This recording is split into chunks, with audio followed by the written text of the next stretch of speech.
Thank you, Molly. The one and only Tank Davis with me right now, one of the best fighters on the planet Earth. Tank, good to see you. Why this fight? What has he done to deserve to be in the ring against you? He's a world champion himself. He's coming up and wait to dare to be great. So we fought before, you know, so it's history. It's history in that. There's two guys that's trying to be great. A lot of people said they talked about y'all background with one another, how familiar you guys are with one another. Talk about that for a second. How well do you know him on a personal level in terms of your associations through the ranks, you know, in terms of your boxing career? I don't know that, like, personally, right. Like, you know, but through the boxing, you know, we came up together and things like that. We had similar, friends and things like that in the boxing world. We fought before, you know, so I'm familiar with his fighting style and things like that. Whoa. Gervonta Davis delivered a brutal warning to Shakur Stevenson, and the tone wasn't loud or reckless. It was calm, precise, and almost surgical, which honestly makes it land even harder. You and Tank ever linked up in the ring? Yeah, we sparred before. Can we ever expect a fight? Yeah, for sure. I think that's going to be one of the biggest fights in the world. No cap. I feel like how they talking about Earl and Bud Crawford, I feel like me and Tank going to be basically 2.0 of that. Yeah. Probably even bigger than that. So that Earl and Bud, who you got? I think it's a great fight. I ain't going to pick no winner. I'm forever rocking with Bud regardless. Tank didn't need to rant or overhype anything. He didn't try to sell it either. He simply laid it out like someone who already sees how everything ends before the fight even begins. Your 135 contemporaries have a lot to say these days. Shakur Stevenson, well, of course he's now 135 after all that stuff, and then Devin Haney. Right, so why people even talk like he the best at, he didn't even fight at 135 yet. Right. He didn't even have power at 126, 30 or none of that. He is good. Okay. How can you, all that's just okay.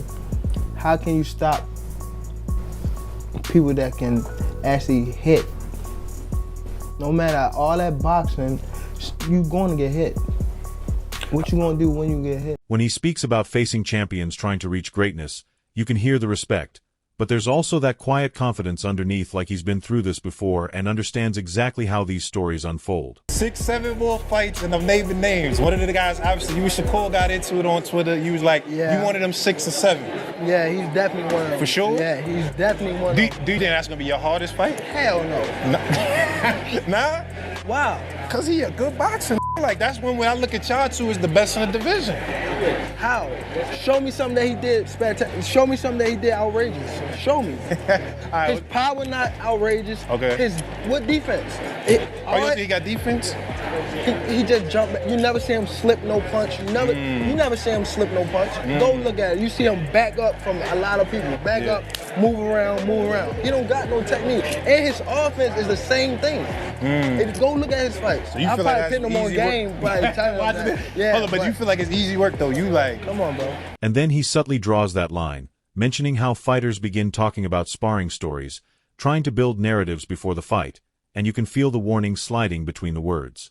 Because when Tank says that kind of talk only motivates him, it's not just reflection, it's a direct message aimed at Shakur without even repeating his name every second. So what do you say to those who might be saying that, you know, Tank is afraid of Shakur? Afraid of what? Afraid of what? Us fighters, if we're afraid of something, it gotta be somebody hitting us and hurting us. Like, he don't have no offense. Everything is defense. Defense only win in basketball and football. Don't win in boxing. He makes it clear that experience matters, timing matters, and more importantly, knowing when you're truly ready matters. Tank is basically saying you can have all the skills, hype, and technical brilliance in the world, but once you step in there with him, everything becomes a completely different reality. And that's the part that stands out. Tank is the face of boxing, and he get a lot of knockouts that people kind of making it like, if you ain't doing what Tank doing, then they gonna say it's boring. Do you feel like it's because of how his style is that they kind of putting that on you, like wanting you to do that? People is blessed with different ability. He's blessed with a God-given ability that he crack you 9 times out of 10, you gonna go down. That's his ability. Yeah. I'm blessed with God-given eyes. A lot of people don't understand how good my eyes is. I can see really good. Like punches coming my way, I know how to get away from them right at any given time. time. Our abilities are just different, so they probably are judging me from a scale of him, but at the end of the day, he's a great fighter. He's a special fighter, but I'm special in my own right too. He's not dismissing Shakur's talent at all. He's questioning whether he fully understands what he's stepping into. It's that same energy he carried into previous fights, calm on the outside but dangerous underneath, like a storm that doesn't need to announce itself. And if you're Shakur hearing that, it's more than confidence. It's a reminder that Tank sees himself as the final level, not just another opponent. Everybody thinks that Tank is gonna go in there and just knock out Shakur. That's not gonna happen. But it didn't take. It shouldn't have taken this fight. I knew he couldn't. For people to realize. Yeah. Right. I knew that too. But yeah, Shakur is a defensive specialist. And I've been saying this for a long time. If you pay attention to how Tank would react whenever Shakur's name came up, I was like, yo, it's something that Tank knows that most people don't know or understand. There's something that he sees in Shakur. It could be the fact that Shakur was a 2016 silver medalist. And just when Tank is out there delivering that quiet, calculated warning like someone who already sees the ending credits, Roy Jones Jr. steps in and flips the entire script with that legendary perspective that makes you pause and actually think. Roy isn't shouting. He's not emotionally choosing sides. He's breaking it down like someone who has seen every form of greatness before. And when he says Shakur beats Tank right now, it's not disrespect, it's analysis. What Tank has going on outside the ring, but who wins that fight right now in your opinion? Right now, Shakur wins it because of his discipline. Because he showed against Teofimo that he can stay very disciplined all night. And he's the type of guy, he don't really do a lot of crazy stuff in his life normally. So it's like discipline is a thing that is not only exercised inside the ring, it's exercised also outside. He points directly at discipline. And I like how he connects it both inside and outside the ring because that's something fans often overlook. Roy is basically saying Shakur fights the same way he lives. Controlled, sharp, no wasted motion, no chaos. Meanwhile, he looks at Tank and says, don't get it twisted, this guy is dangerous. But sometimes outside distractions creep in and affect what happens inside. That's not a skill issue, that's a focus issue. And coming from Roy, that hits differently. But here's where it gets interesting, because Roy doesn't just back Shakur and walk away. He quickly adds that if Tank is fully locked in and disciplined, he becomes a problem for anyone. That's what makes this matchup feel like a true coin flip. With the fight being like it is right now, I would lean towards Shakur because of his discipline, but don't get it twisted. If somebody could beat him, Tank Davis would be that person because of his intangibles. When Tank is disciplined and got his mind on right, Tank is a problem for anybody. Tank can fight better than most people think he can. It's just that sometimes his outside antics get the better of him and it makes people think less of him. One fighter brings surgical precision, while the other delivers fight-ending chaos. And Roy is basically telling us the outcome isn't just about skill, it's about mindset on that specific night. When he mentions Shakur schooling Teofimo, he's showing that this isn't just winning, it's teaching elite fighters in real time. But then you imagine Tank landing one perfect shot and flipping everything instantly. And suddenly, it all becomes unpredictable again. That's what makes this fight so insane, because it's not about who is better overall. It's about who shows up as the best version of themselves when it matters most. Four division champion already. They're looking to get more. Show that he has all the tools, all the tactics. Stay cool under pressure. Proved a lot of things. Took a good fighter and took him to school. And that's what great fighters do. So it's like, you gotta give him his props. Excellent outcome. Had shots out to Teofimo too for taking a fight at that risk at that time in his career because that was a high risk for Teofimo. And just when Roy Jones Jr. is analyzing it like a professor explaining discipline versus chaos, Terence Crawford steps in with that cold, unfiltered honesty that feels less like analysis and more like a direct warning to the entire division. Crawford doesn't even hide it. He openly says he doesn't like Tank personally. And that's when you realize we've moved past polite breakdowns into real tension. But here's the key part, he separates it clearly. He gives Tank full credit as a fighter, power, skill, IQ, everything, but then shifts back to Shakur and says that style is a serious problem. And the way he frames it is smart. Not saying Shakur is better, but saying Tank might not be able to do what he usually does. That's a different level of concern. Brother, you know what I'm saying, Shakur, that's the fight. Everybody want to see that. That's the 50-50, I think, you know what I'm saying? I've been saying 50-50. I told both of them that. That's a toss-up to me. No bias. Don't just say that because it's your man. Who you got winning that? I got Shakur. Are you saying that because that's your man and you don't like Tank? No. Hey, like I said, I respect Tank. Boxing, he's one of the ones. Yeah. we gonna take his personality and personal things out of it. But boxing, he's definitely talented. You know what I mean? And he's definitely got that it. And he's definitely respected in boxing. Crawford points out that Tank gets hit often in early and middle rounds, usually falling behind before flipping the switch later. Against most opponents, that works. It's part of his pattern. But Crawford is asking, what happens when the opponent never gives you that opening? What happens when Shakur is constantly moving, reading, and shutting everything down like a defensive system you can't break? And that comparison to Floyd isn't random. Crawford is reminding you that we've seen this before, fighters getting labeled boring until nobody can land a single punch. Then he brings up Keyshawn too, showing there's another threat developing.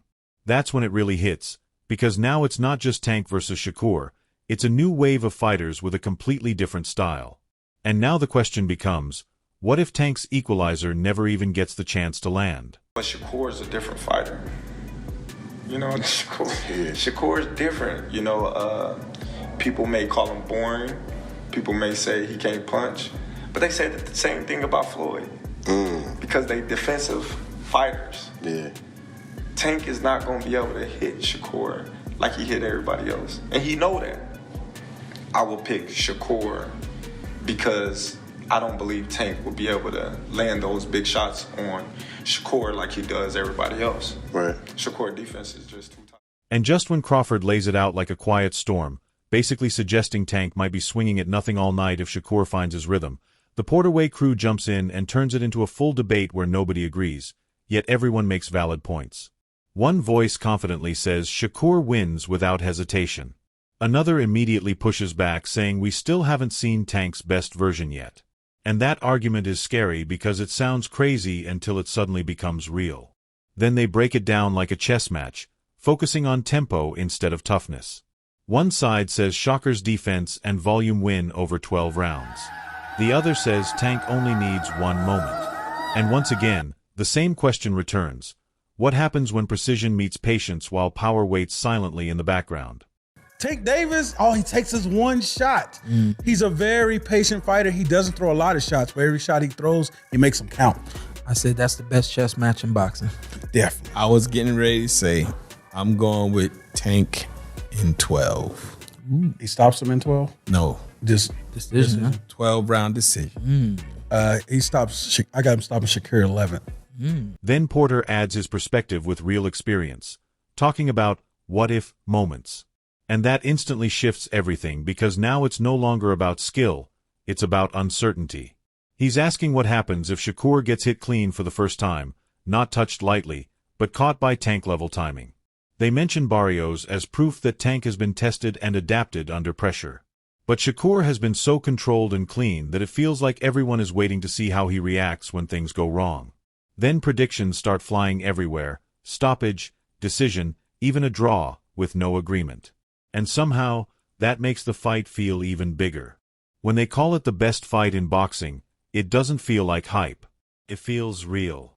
Because this isn't just styles clashing, it's philosophies colliding. One imposing rhythm, the other refusing to follow it.